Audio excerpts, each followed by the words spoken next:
വാക്കിൽ നെഹ്റുവും മനസ്സിൽ സവർക്കറുമാണ് വി.ഡി. സതീശനെന്ന് എ റഹീം എം.പി. നെഹ്റുവിയൻ ലെഫ്റ്റാണെന്ന് പറയുന്ന സതീശൻ കുഞ്ഞിക്കൂനലിലെ വിമൽകുമാറിനെ പോലെയാണ്. PM നിയാസിനെ കാണാൻ അനുവാദം നൽകാത്ത സതീശൻ RV ബാബുവിനും ശശികലയ്ക്കും സമയം നൽകിയെന്നും റഹീം വിമർശിച്ചു. വാക്കിൽ നെഹ്റുവും മനസ്സിൽ സവർക്കറയും സൂക്ഷിച്ചുകൊണ്ട് കേരളത്തിന്റെ മുഖ്യമന്ത്രി ശ്രീ വി.ഡി. സതീശൻ ആ കസേരയിരിക്കുന്നത്. ശ്രീ സതീശന്റെ നാവിൽ വാക്കിൽ നെഹ്റു.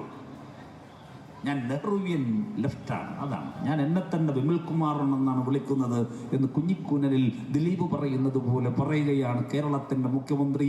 ഞാൻ എന്നെ തന്നെ വിളിക്കുന്നത് നെഹ്റുവിയൻ ലെഫ്റ്റ് എന്നാണ്. നാക്കിൽ നെഹ്റു, മനസ്സ് നിറയെ സവർക്കർ. അതാണ് സവർക്കറുടെ ചിത്രത്തിന്റെ മുമ്പിൽ പോയി പണ്ട് തലകുനിച്ചു നിന്നത്. വിവരങ്ങളുമായി പ്രസാദ് ഉടുമ്പിശ്ശേരി ചേരുന്നു. പ്രസാദ്, ഈ നേരത്തെയും മുഖ്യമന്ത്രിക്കെതിരെ രൂക്ഷമായ വിമർശനമാണ് റഹീം ഉയർത്തുന്നത്. എവിടെയായിരുന്നു പരാമർശം? എന്തൊക്കെയാണ് മറ്റ് പരാമർശങ്ങൾ? ഡിവൈഎഫ്ഐയുടെ കോഴിക്കോട് ജില്ലാ സമ്മേളനത്തിന്റെ ഭാഗമായി നടന്ന പൊതുസമ്മേളനത്തിലാണ് എ റഹീം മുഖ്യമന്ത്രി അതിൽ പറയുന്നത് വാക്കിൽ നെഹ്റുവും മനസ്സിൽ സവർക്കറയും സൂക്ഷിക്കുന്ന ആളാണ് വി.ഡി. സതീശൻ.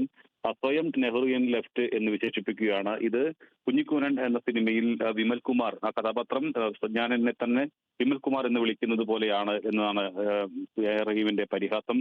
സമീപകാലത്ത് സർക്കാരുമായി ബന്ധപ്പെട്ടുകൊണ്ട് സർക്കാരിന്റെ വിവിധ തസ്തികകളിൽ നിയമിച്ച ആളുകൾക്ക് സംഘപരിവാർ ബന്ധമുണ്ടെന്ന് ആരോപണം ഉയർന്നിരുന്നു. ഇതുമായി ബന്ധപ്പെട്ടുകൊണ്ട് ഏറ്റവും ഒടുവിൽ സംസ്ഥാന തെരഞ്ഞെടുപ്പ് കമ്മീഷണർ നിയമനവുമായി ബന്ധപ്പെട്ടുകൊണ്ട് KPCC ജനറൽ സെക്രട്ടറി ആയിട്ടുള്ള PM നിയാസ് പ്രതിഷേധം അറിയിക്കുകയും ഇക്കാര്യം മുഖ്യമന്ത്രിയെ തന്നെ നേരിട്ട് അറിയിക്കുന്നതിന് വേണ്ടി സമയം ചോദിക്കുകയൊക്കെ ചെയ്തിരുന്നു. പക്ഷേ മുഖ്യമന്ത്രി കൂടിക്കാഴ്ചയ്ക്ക് സമയം നൽകിയില്ല. പക്ഷേ പിന്നീടാണ് RV ബാബു, ശശികല ഉൾപ്പെടെയുള്ള ആളുകൾക്ക് കൂടിക്കാഴ്ചയ്ക്ക് സമയം നൽകിയിട്ടുള്ളത്. ഇക്കാര്യം ചൂണ്ടിക്കാട്ടിക്കൊണ്ടാണ് എ റഹീം വി.ഡി. സതീശനെ രൂക്ഷമായി വിമർശിച്ചിട്ടുള്ളത്.